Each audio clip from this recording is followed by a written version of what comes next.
All right, welcome back.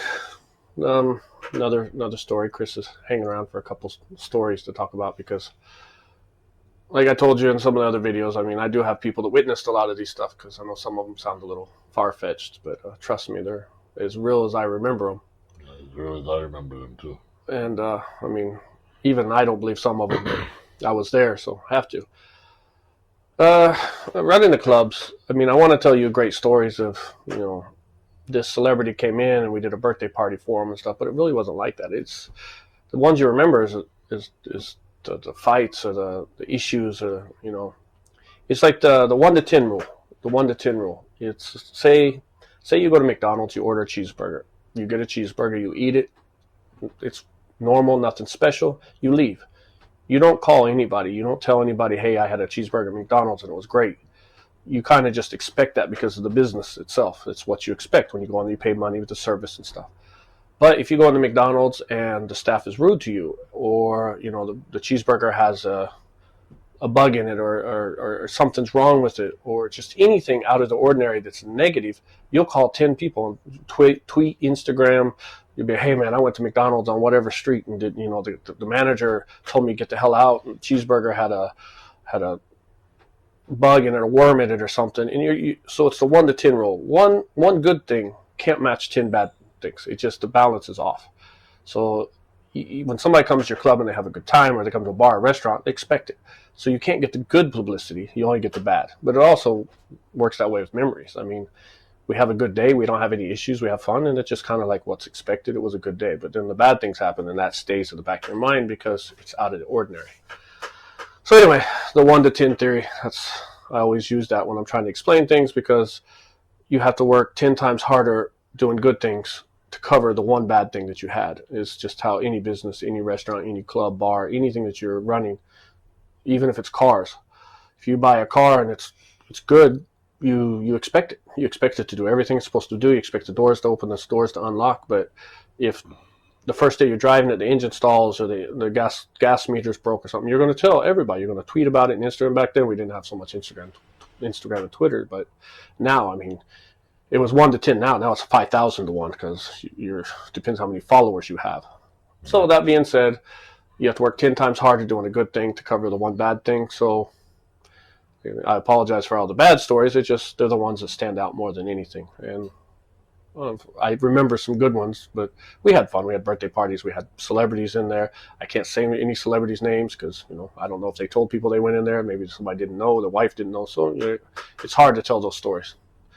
So anyway, let Chris tell a story of something he remembers. Anything? Um, for me, my favorite memory was to get into gas putting. You had to climb upstairs and then on the second flight of stairs. And standing there was either me or some of the staff. We would take your order, you would buy a drink, and then you'd be allowed to come in the club. And Thursday was our busiest day, and there was always a huge line.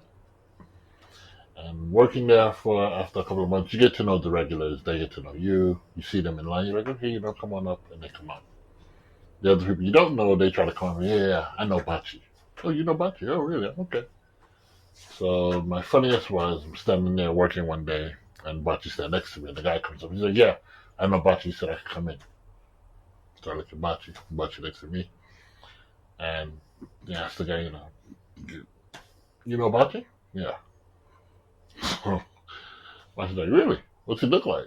He's a pretty good person, a close friend of mine. Oh, really? Oh, okay. Chris, can you go get Bachi? I'm like, yeah. Bachi? Yeah! guy, Guy's like, yeah, back of the line, buddy. Back of the line. And that was the most hilarious thing I've seen. And it always happened. It happened many times, not just once, but many people tried to lie to get into the club. And Bachi was always right there to catch him. Oh, you know him, huh? Oh, really? Oh, interesting. Too funny. Too funny. I actually told that story, but you told it better. Oh, So sorry. I don't know. I'll just edit it out. I'll use yours and delete mine probably. There's a guy that I knocked out in like 5 seconds that couldn't figure out what happened. Oh, yeah. Military guy. He comes in and he's causing problems, and you gotta have a drink to stay in the club. Drinks are only 500 yen. 400. 400, yeah, that's right. It was 3 to 400 4. yen. 400 yen for a drink. $4. And $3 for soft drinks. And the guy had the warmest Corona bottle I've ever seen in my life. Clear. It was clear Corona. Yeah. He went to the bathroom and put water in it to keep the... And he was just holding it towards the bottom so that you couldn't see how much was left. So we're like, dude, you gotta order another drink. I don't need to order another nothing. He's just complaining and complaining. See, the club, you don't pay to get in. You just have to buy drinks and to have the drink in your hand when you just stay. That was just the system. So, Bachi was close at that time. So Bachi's like, dude, you gotta go. So, Bachi takes him outside. The guy's like, screw you and screw your club, etc., etc. He went to swing at Bachi. Bachi missed. The guy missed. Bachi hit him. Boom! Out. Sleeping on the pavement. Security's there, waking him up. He gets up. He's like, yeah, I know what you did. I know what you did. I know that move. The boss like, really? Okay, well, you kind of drunk. You should go home. The guy goes to swing again. Bachi blocks it, puts him in a hole. The guy passes out again. Security wakes him up again. I know that move too. I know that move too. So like, dude, you know everything. You're amazing, dude. Just go home. This dude would not give up. He goes to grab Bachi again. Bachi puts him in a different move. The guy goes to sleep. And this happened like 6 times. This guy keeps getting woken up. He goes to grab Bachi. Bachi blocks it. Sleeping. Dude, you should go, dude. You're passing out here left, right, and center. I know all those moves. I can get out of them. You're not getting out of them, dude. You're just sleeping. It's not working. Finally, the last time he swings, Bachi ducks, grabs him, puts him to sleep. We just put him on the bench nice and neatly. And we put his jacket over him, let him sleep it off. Yeah, I think I choked that guy out like 5 times, 6 times. Yeah. He just kept waking up. I know that move. Yeah. I know what you did. I can do that. I trained too. I know these moves. I can get out of them. I want to see how good you really are. That's all he kept saying. I felt sorry for him after about the 4th or 5th time. I mean, he wasn't like wasted drunk, but he was drunk, and you could see him coming from a mile away. He would rear back, and he tried to grab me and like he did one of these like Aikido type thing where he was grabbing my hand to like lock me in a handlock, and it was just. Security is like, dude, enough. Go home. I know how to get out of these moves. I'm just testing you. Okay. Yeah, that was there was a bunch of interesting people. I got it. About 6 times. He went to sleep about 6 times. I don't know the limit of a human body, but I felt like I was pushing it. Dude, wake up, dude. We do. I mean, working at the clubs in any country, you meet a lot of people. I mean, you deal with a lot of different people. There's alcoholics, there's clubbers, there's the partiers, there's the non-drinkers. Like, we don't drink, so we'd play darts and pool with customers and on slow days, and if they win, it's a tequila round. So we would drink oolong tea, like iced tea. It looks like tequila. And we'd 5-10 shots down, and they were like, "Whoa, you guys are strong." You have to pretend like it's a shot. You're like, "Oh, taking a lemon bite." Pretending like it was tasted bad and stuff. And these guys thought we were the strongest alcoholics in the world. Well, you deal with a lot of different people. There's good people and there's bad, but it was a good memory. I mean, a lot of different people came through there. I don't think if there's anything else. So, I mean, I try to not do so many negative, like fighting and stuff, but that's all that pops up. I'm sure later on some other good stories, normal stories will come in, and then we can, the rugby, or soccer World Cup. This is also kind of a bad story, so for soccer, for the World Cup, I mentioned it before, we had like thousands of people coming here for it. And club was busy every day of the week. We did early times. We showed the games on a big TV. We put in there and stuff. So like all the tourists would come in early, and we'd have 2,000-3,000 people watching these games. We charge them like $10-15 for a ticket to get in, and they don't have to go to the game.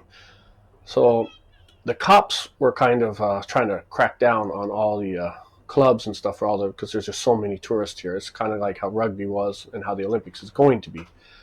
So they came to us, and as I mentioned in one of my other videos, you have different types of license and stuff. So you have to grease the cops' pockets, and we took care of that. We paid off the cops pretty well to keep them, out of it. But they were hitting all the clubs, so they had to come to us. And I remember we had a meeting in the back, and this was like 10:30, 11 o'clock at night on Thursday. It was like the busiest night, and we were packed. It's just we had our regular 2,000 people plus the tourists for the Rugby World Cup, people waiting in a line to get in. So the cops came in. They're like, these are the regulations you're breaking, so you're going to have to shut the club down at 12 o'clock. Because they were just tired of all the problems. But actually, we didn't have many problems during the Soccer World Cup because our staff was all foreign, and we had, we dealt with it ourselves. The other clubs, the Japanese, they called the cops every time a foreigner got drunk and whatever, because they didn't understand how the paying system works or whatever. But we never had any issues, but because all the clubs got the same warning, we had got it too. And I told them, what laws are we breaking here? And they're like, well, you can't have video games on after 12 o'clock because we were surrounded with arcade games, punching games and bike games and what other games? Airplane games. What else do we have? Punching game. Air hockey type thing or something. We didn't have air hockey, did we? We had pool, darts, the punching game, the bike game. And I think there was an arm wrestling game. Yeah, and then the driving game. I think there was like a race game. It was just like anything people could do as a group kind of games. And nobody really played the games, but we had them there just as an entertainment because we licensed as an entertainment. So they're like, you can't have video games after 12 o'clock, and you can't serve alcohol because your license states you're like an arcade. License is more or less an arcade rather than a bar. So after 12 o'clock, you're not really supposed to sell alcohol.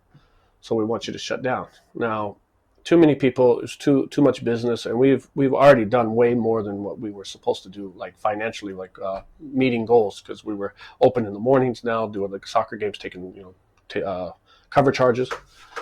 So I was like, all right, is that it? And they were like, well, yeah, you gotta recover these spaces because you can't have an open space more than a couple meters and stuff. So we had extra tables to the side. So I was like, all right, taken care of. So I go out there and I tell the staff to put tables in these spaces to knock out that. I turn off the breakers to all the games. I just down the line, all the games went off around, and it got dark. But it's a club, who cares? And I got on the microphone in the DJ booth, and I was like, all right, the cops are trying to shut us down because they don't want clubs open after 12 o'clock. So we can be open, but we can't sell alcohol. We can only sell soft drinks. We can't have video games, which nobody's playing anyway, and the tables and stuff. So I said, tell you what, today and today only, bring your own beer. Go to the convenience store, and you can drink in here if you want alcohol. Go buy it yourself. Other than that, we have soft drink at the bar. The cops looked at me like, you asshole. They were not happy. Because they couldn't shut us down. We weren't selling alcohol after 12 o'clock.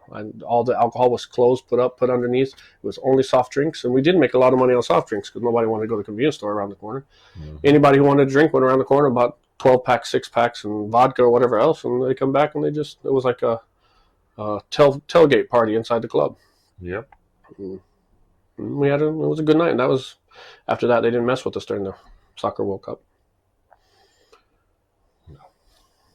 Good day that day. Nobody was drunk. There was a lot of energetic Red Bull over energized people. Oh, there was a lot of that. Oh well, that's the story for this episode. I hope you enjoyed. Talk to you later.